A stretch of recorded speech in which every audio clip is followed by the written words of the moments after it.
Well, good morning, folks, and welcome to the Snow Church for Wednesday, March the 8th. I am your host, Rev Snowflake, and today we're visiting the Bemidji, Minnesota area. Yes, some light snows are falling in the Minnesota area, and so that is where we went for our live snow shot of the day.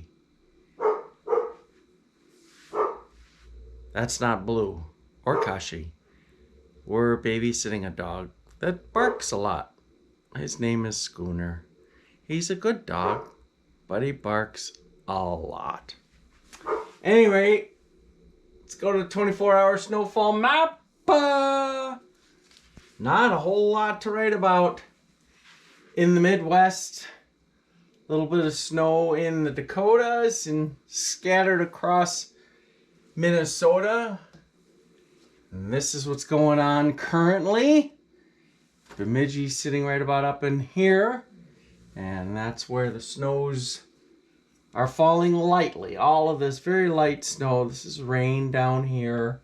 And the California Sierra is getting ready for, you guessed it, another massive snowstorm. I heard that earlier in the week, certain areas were declared a state of emergency. So I think what that means is that the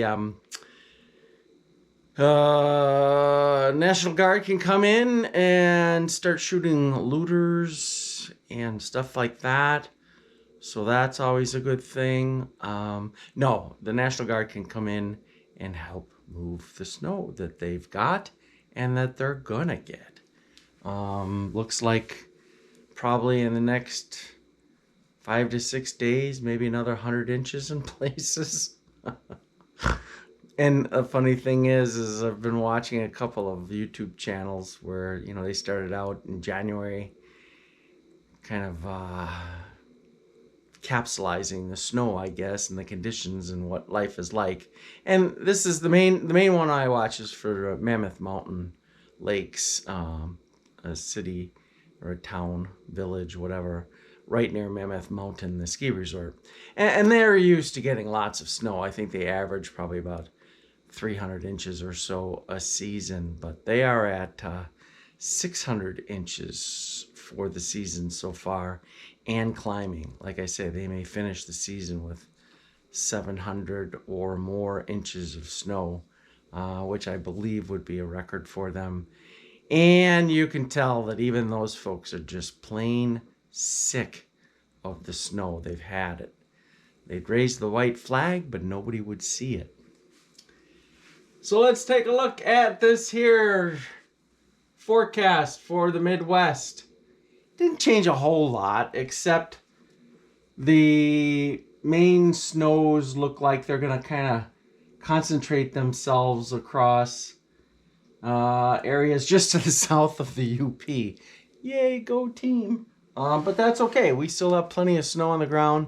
We're not looking at any major meltdowns, so, riding should still be pretty good up here for another week at least, if not more. But here goes the snows. You can see how Minnesota will pick up a couple of inches today. And that is through tomorrow morning. And then you see some more snows. The main snow will be happening late Thursday into Friday across the Midwest. And there that goes. I think I said in the write-up a general 2 to 6 inches of snow in these areas here. And you can see how a good chunk of the UP, it's strange.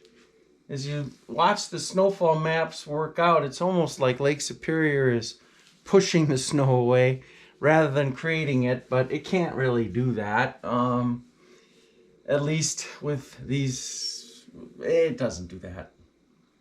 So let's just keep moving on now. Here's going through the weekend. Snows are trying to creep their way up into the UP, and they do so in spots. And then by the time we get to about, I think it is right at Monday evening now, and by the time we get into like Wednesday, I think. Nope. Thursday, nope. Oh, geez. Oh, that's right. This is the European. The European never indicates that system to bring some snows to my neck of the woods. So this is the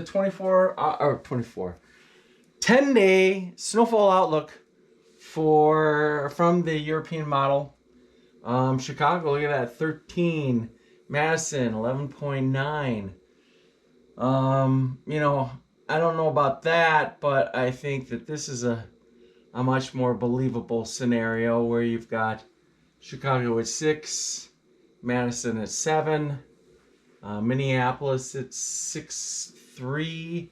And some pretty decent snows in northern Minnesota, so freshening things up across those areas, and even freshening things up across northern Wisconsin. Like I said a couple days ago, there were several reports from Vilas County of 5 inches of snow. So, we're going to keep conditions in pretty decent shape in most areas. And then let's jump to the GFS. And here we can watch a very similar scenario play out basically through the weekend. Here's Monday morning. Madtown, 12 inches. Minneapolis, 11. Des Moines, 12.9. These would all be like 10, 12 inches of snow in northern Minnesota. And about the eastern 2/3 of Wisconsin, still pretty lacking in the UP, except for areas, say maybe from Marquette to Ontonagon and south. But even there, only a couple of inches, maybe like 1 to 3 or so. But then watch, the GFS does, like I say, have some snows pop up here by, I think it's about Tuesday of next week. So here we go into Tuesday. Nope, when is it? It looks like it's Wednesday night, Thursday. But it's a long way out to have really any kind of faith in. So I know I'm not getting too excited. But, of course, forecasts can change too. And some of the snows that were not far away from the UP could sneak into the UP. I don't really know why I'm focusing so much on the UP when there's all these other great riding areas that are going to have some fresh snows and great conditions. So there's that. All right, time to head into La La Land real quick. And here we go. Nothing too dramatic showing up when we get into La La Land, unless you're up here in Quebec. And look at these bright colors out here. More good news. Really, it will be good news. As long as they don't have an extremely fast meltdown and deal with incredible flooding, the amount of moisture that has fallen in California has just about eliminated the drought that was going on down there. Now, it's important to note that the Southern California cities, especially like Los Angeles and stuff, rely upon local reservoirs and also some water from the Colorado River. And, snowpack in Colorado is pretty good, but I don't think it's enough to completely end drought scenarios and bring, Lake Mead and some of the other big lakes created by the big dams out there fully up. But this wet season in California has been one to remember, and it should all in all be good. Well, it's good news for their water cycle. I guess we'll see how it pans out for all the structures out there and stuff like that, if they can handle the runoff without too many problems. But we'll find out. We'll start finding out in about a month, because that's when that snow is going to start to melt with reckless abandon in the mountains. One last thing I just wanted to show you was the 24-hour snowfall animation. So what this does is each time I do a little movement, what you're seeing is snowfall in the last 24 hours. So it's kind of cool. You can kind of see how the storms progress through, and you can also kind of see how there just seems to be something buffering, and there is a huge high up in far northeast Canada that's giving them record warmth right now. That is what's sort of buttressing these storms to kind of come in and then drop south rather than moving across the whole northern Midwest. They kind of move across the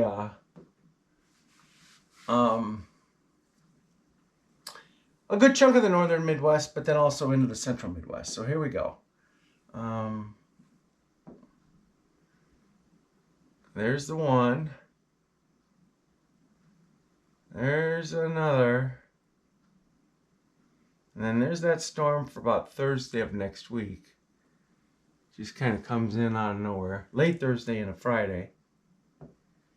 And then things kind of quiet down for the most part. So we may be looking at the beginning of the end, at least on the forecast models, of the snow season. That would be by the time we get to about 17th or 18th of March. And you know what? That sounds pretty average to me for most of the northern Midwest. So I don't think it's anything to get our undies in a bunch about. And I guess that's all I've got to jibber jabber about today. I'm barely awake. Got about 4 hours of sleep last night and maybe 5 hours of sleep the night before. I just cannot get to sleep. But one of these days I will. And thanks, you guys, for stopping by and watching me dribble, talk about the snow. Lord willing, I'll be back here tomorrow for the second to last snow church for this week. And have a great day, everyone. Keep those sticks on the ice.